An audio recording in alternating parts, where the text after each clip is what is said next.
There are some stories that your teachers don't tell you, about the Revolutionary War in particular. There may be others, too. But the Revolutionary War was between the Americans and the English. And they were sick of fighting, and they didn't want to fight anymore.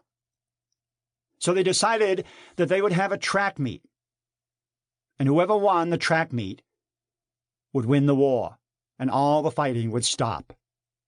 Well, they were in a field. And out in this field there was a very clear space, and there also was a herd of cows. You've heard of cows.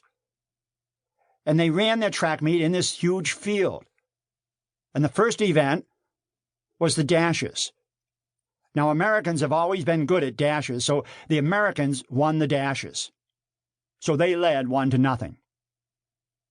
The second event was a long-distance race. It was about a mile long, more or less.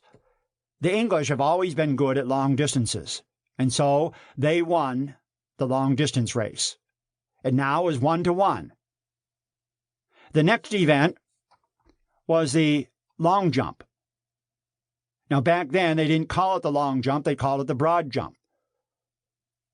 And the Americans won the broad jump. It was now 2-1. But once again, the English came back in the high jump, and they won the high jump event. It was now 2-2. There was only one event left, and that was the shot put. Now, they didn't use a regular shot put. Back in those days, they used a cannonball.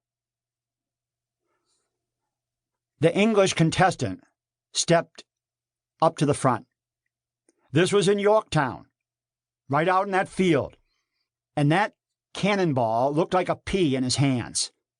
And he took the shot put and he went, "Ugh!"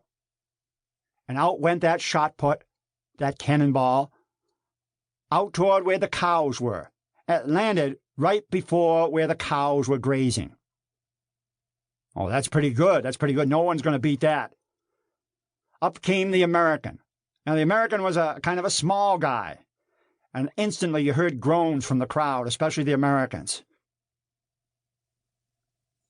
That American, though, he put everything he had into it. He got ready, he concentrated, he closed his eyes, and he began to go, and he moved, and out went the cannonball. It had a twist on it.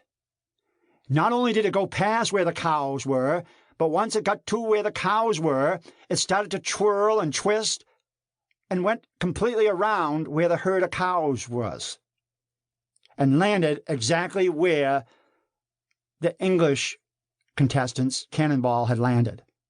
Only it had gone further, and so the Americans won. And that, since this time, has been known as the shot whirled round the herd.